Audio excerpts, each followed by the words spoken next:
जब अनंत जन्मों के पुण्य उदय होते हैं तब जीवन में एक बार गोविंद के गुणानुवाद सुनने का शुभ अवसर प्राप्त होता है। एक जन्म के नहीं, कई जन्मों। अरे साहब, जन्म जन्म मुनि जतन कराई, पर अंत राम कहीं आवत नाई। अंत राम कहीं आवत नाई। जन्मों जन्मों तक बड़े बड़े महात्मा, बड़े बड़े महापुरुष जतन कराते हैं, परंतु में राम नहीं कह आता।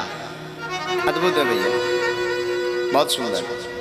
इसलिए साधु जी, आप एक बात जीवन में गांठ बांध लीजिए कि आप उन परम सौभाग्यशालियों में एक हैं। शायद आपके माता पिता, आपके गुरुजन, आपके परिवारजन और आपके स्वयं के ऐसे कोई पुण्य होंगे जो कांदीपुर वाले श्री हनुमान जी के चरणों में बैठ करके आज से हम आप सब मिलकर 7 दिन तक गोविंद की चर्चा गाएंगे। हाँ,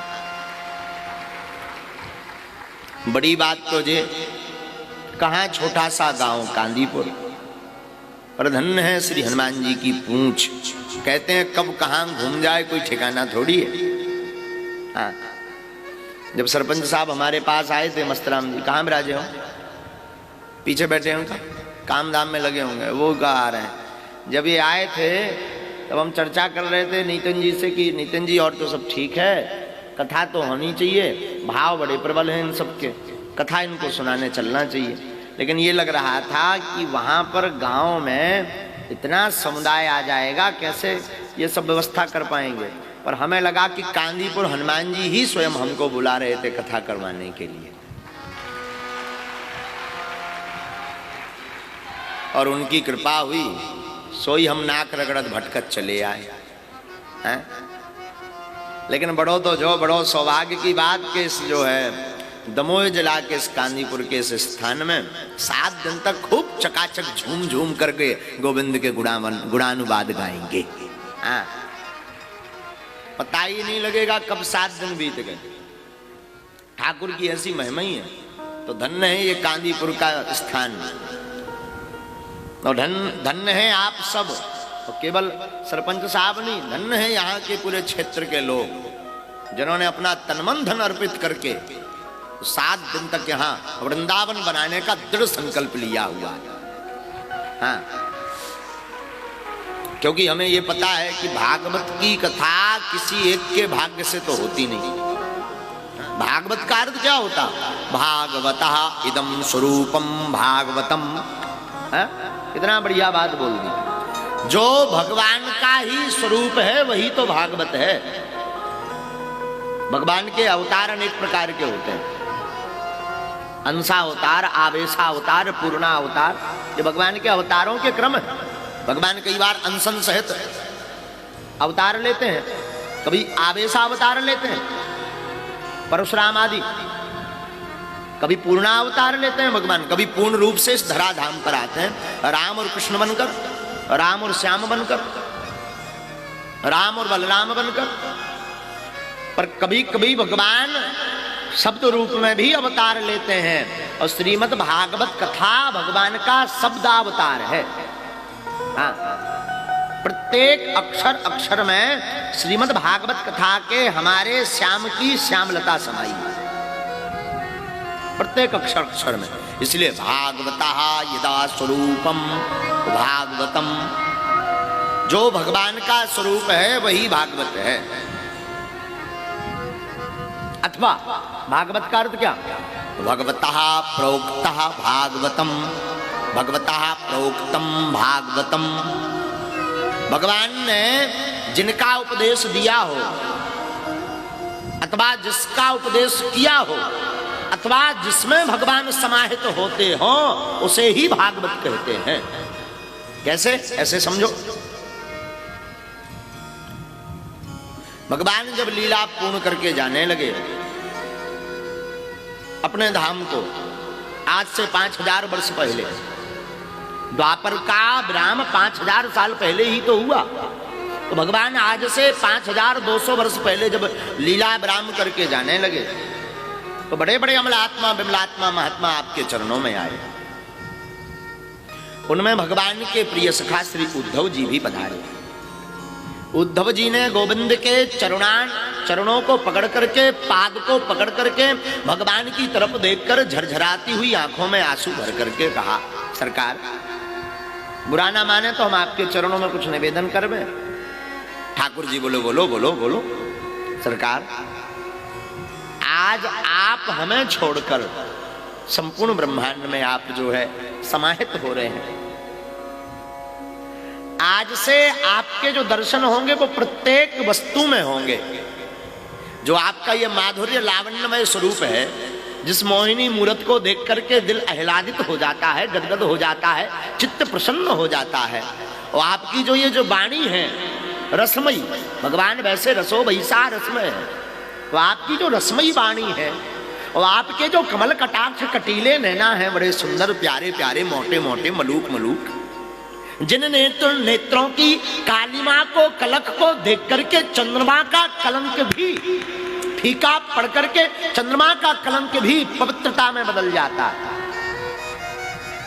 और आपकी वो घुंघराली लटकें, आहा क्या कहना, जिन लटकों को देख करके मानो साक्षात नित्य देवता नाग साक्षात नित्य के रूप में आपकी लटों में प्रकट भय हो। और आपका वो करुण कमणीय लावण्यमय स्वरूप, दिव्य स्वरूप, जिस छटा को देख करके बड़े बड़े योगी राजियों का चित्त, जो कहते हैं कि भगवान है ही नहीं, निराकार ब्रह्म है, और आपके इस आभा मंडल को, दिव्य प्रकाश मंडल को, स्वरूप को देख करके वो भी गोविंद के गुणानुवाद गाने लगे। सरकार आप अब ऐसी छटा लेकर के चले जाएंगे और संपूर्ण विश्व में, जगत में, सभी लोगों में व्याप्त हो जाएंगे, तो आपके इस प्रिय उद्धव का क्या होगा? ये आपका प्यारा उद्धव तो मारा जाएगा, रहा भी ना जाए, वियोग सहा भी ना जाए। वो हालत होगी जैसे जल में तड़पे मछली, जैसे जल के बिना मछली तड़पती। गोविंद हमारा चित्त भी वैसे तड़पेगा। हमारे नेत्र आपको देखने को ललायत होंगे तो हम आंखों को क्या जवाब देंगे? हमारे कान आपकी वाणी सुनने को ललायत होंगे तो हम अपने कानों को क्या समझाएंगे? हमारा ये जो दिल है, जिस दिल में आप बसे हैं, हमारा ये जो हृदय है, जिस दिल पर आप राज करते हैं, ये कभी कभी मचलेगा, कभी कभी पूछेगा कि ये राजा कहाँ गया, सिंहासन तुम्हारा खाली पड़ा। हम इसको क्या जवाब देंगे? पता है भगवान ने क्या कहा? पता है गोविंद ने क्या कहा? गोविंद लीला पूर्ण कर ही रहे थे। कुछ देर में सरकार को शरीर पूर्ण करना ही था लीला का, कृष्ण लीला का। गोविंद ने उद्धव का हाथ पकड़ा और उद्धव के हाथ को पकड़ करके अपने हृदय के पास लगाया। भगवान लेटे हुए थे क्योंकि भगवान के चरण के तलुए में तीर लग चुका था। तो भगवान ने उद्धव का हाथ पकड़ा और हाथ पकड़ करके अपने वक्ष स्थल यानी हृदय पर रखा। हृदय पर रख करके पहली बार हमारे गोविंद रोए, वरना कृष्ण लीला का आप दर्शन करेंगे, श्रीमद् भागवत कथा का हम दर्शन आपको करवाएंगे, भगवान कहीं नहीं रोए। भगवान की आंखों में बचपन की लीला को छोड़ करके कभी भी आंसू नहीं भरे। माधुर्य लीला भर छोड़ करके कुछ माता जब डांट दे में तो जरा भगवान नटखटी कर दे में, झूठी मूठी आंखों में अश्रु, आंखों से अश्रु सिंचित करने के लिए, ये मान के चलो कि माँ के पाद कमलों का प्रक्षालन करने के लिए आंखें छलकाएं तो ठीक है, बाकी भगवान की आप पूरी लीला का दर्शन करो तो भगवान कहीं नहीं होए। भगवान ने मथुरा के जेल खाने में अवतार लिया, गए कहां? गोकुल। रोए नहीं, मुस्कुराए। कुछ दिन गोकुल में रहे, चित्त नहीं चिपका, सो वृंदावन आ गए। वृंदावन आए तब भी मुस्कुराए, गोकुल को छोड़ा तब भी मुस्कुराए। और कई दिनों तक वृंदावन रहे, लेकिन वृंदावन में भी मन नहीं टिका। तो मामा कंस को मारने के बहाने अक्रूर जी के साथ में वहां से चले आए। गोपियां रोती रहीं, जसोदा मैया रोती रहीं, ब्रजवासी रोते रहे, ब्रजांगनाएं रोती रहीं, ब्रज के गोपबाल रोते रहे, लेकिन ठाकुर जी मुस्कुराते ही रहे। भगवान ने कंस का वध कर दिया। कंस का जो ससुर था जरासंध, उसने 17 बार आक्रमण किया, भगवान तब भी मुस्कुराए। 18वीं बार हमारे गोविंद रणछोड़ दास बन गए, तब भी हमारे गोविंद मुस्कुराए। द्वारका के राजा बन गए, तब भी हमारे गोविंद मुस्कुराए। 16,108 विवाह किए हमारे गोविंद ने, तब भी हमारे ठाकुर मुस्कुराए। 1,61,080 तो पुत्र हुए, 16,108 पुत्रियां हुई हमारे गोविंद की, तब भी हमारे ठाकुर मुस्कुराए। और तो और एक दिन पूरे परिवार को आपस में लड़वा करके मरवा दिया। आपस में अपने ही परिवार को, अपने ही पुत्रों को, अपनी ही संतति को, अपने संतानों को आपस में ऐसी बुद्धि खराब की कि लड़वा दिया और मरवा दिया। और तब भी इनके सामने कोई जावे तब भी ये मुस्कुराए। किसी ने धीरे से पूछा, हमें आपकी एक बात समझ नहीं आती, अच्छा हो गए तो मुस्कुराओ, बुरा हो गए तो मुस्कुराओ। समझ नहीं आया। मानो गोविंद कहना चाहते हो मुस्कुराना ही जीवन जीने का एक बहुत प्यारा सूत्र है। कैसे? ऐसे समझो, आपने पुराने के जमाने में देखा होगा, अब तो नहीं चलता, अब तो आगे को लोगों जो सेल्फी को जमानो आ गो।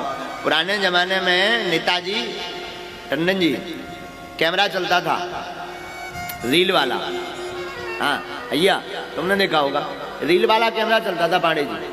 जब रील वाला कैमरा चला करता था तो पहले तो प्राय गांव में होता नहीं था। एक दिन पहले बताना पड़ता था कि भाई साहब हमारे दिखुआ ने हमें जो है बिटिया वारन के थे लड़का की फोटो भेजने, जरा फोटो तो खींच दियो। तो वो एक दिन बाद आता था कैमरा वाला, और दूसरे दिन टाइम तो फिक्स नहीं रहता था, कैमरा वाला तो अपने टाइम पर आता था। दूसरे दिन से सुबह से लगे पटियां पे पटियां, 8-10 बेर कंघा मार ले तो 4-6 बेर पाउडर थोप लेते। हाँ, बार बार फिर धोखे से को उन्हें प्रेस तो चलता नहीं था, लोटा में आगी भर के हुए गुड़ी मिटा दी जाती थी, और काऊ काऊ के पास में प्रेस रहता था। अगर धोखे से कौन लड़का ने ऐसा खराब हो जाए, अब फोटो खींचने देखा होगा आपने। अब जब कैमरा वाला आता था तो उस जमाने में कैमरा वाले के भी बड़े बड़े वो थे। आवाज तो ठीक है, आज तो चाय जहाँ मिल जाते हैं, आज तो जेबी में कैमरा है। पहले कैमरा वाले के भी बड़े भाव हुआ करते थे, बड़े भाव। वो आता था, कुर्सी दी जाती थी, चाय दी जाती थी, बढ़िया खींच देना, भैया कितने दिन में मिलेगी, काय भैया कितने दिन में आ जाए, वो बताओ करत दो। रील धुप भेजे फिर है 10 दिन तो लग जाए। और 8-10 बेर जब लोग के घरे आदमी होना आए, जब लोग कैमरा वाले आए आगे के लगे, संतुष्टि ना होती, एक ही फोटो खिंच गई। तो जो कैमरा वाला हुआ करता था उसकी एक स्टाइल होती थी, उसे 2 चीजें सीखनी पड़ती थी, एक बैठना और एक अंग्रेजी के 2 शब्द। जब वो बैठा करता था तो घुटने के बल ऐसा टेढ़ा ऐसे। अब वो सीखा क्या करता था, अंग्रेजी में वो सीख लेता था प्लीज स्माइल में। हाँ जी अन्ना जी बोलो ना, क्या बोलता था, भले ही हुए आगे के लगे हैं अपनों बाप को नाव लिखत ना आउट हो, पर उन्हें अगर कैमरा ले लो तो जो जरूर सीख ले तो प्लीज स्माइल मी। और 2-4 बार बोलत तो ताकि सामने वाले यहाँ लगे कि हम भी पढ़े लिखे हैं। तो क्या बोलता था, प्लीज स्माइल मी, कृपया आप मुस्कुराइए। और फिर वो जैसे आप दांत निपोड़ दे, तुमने दांत निपोड़ दे तो उन्हें खिंच लाएंगे, खींच ले। हाँ, तुरंत फोटो खिंच गई। इसके बाद जब वो 10-15 दिन बाद धुल करके आती थी तो अपनी फोटो देख करके आदमी यार जौनदन फोटो 10 बेर देखत तो खराब ना हो जाए। आहा, क्या गजब फोटो आई।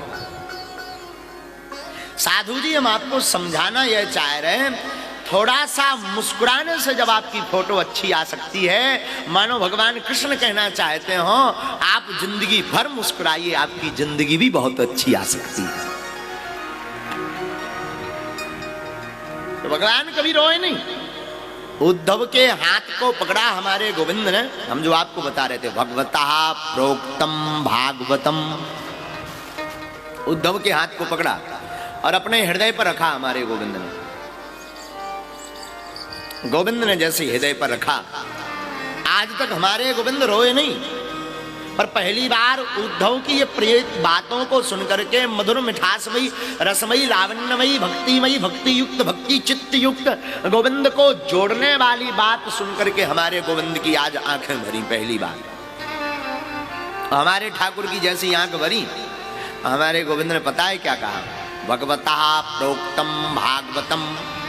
उद्धव चिंता मत करो, तुम जरूर कहते हो कि हम जा रहे हैं तो कैसे रहेंगे, कैसे जिएंगे, खाएंगे क्या, क्या सुनेंगे, कैसे रूप का दर्शन करेंगे। हम जा नहीं रहे उद्धव, शरीर की लीला पूर्ण कर रहे। वैसे तो हम कण कण में व्याप्त हैं।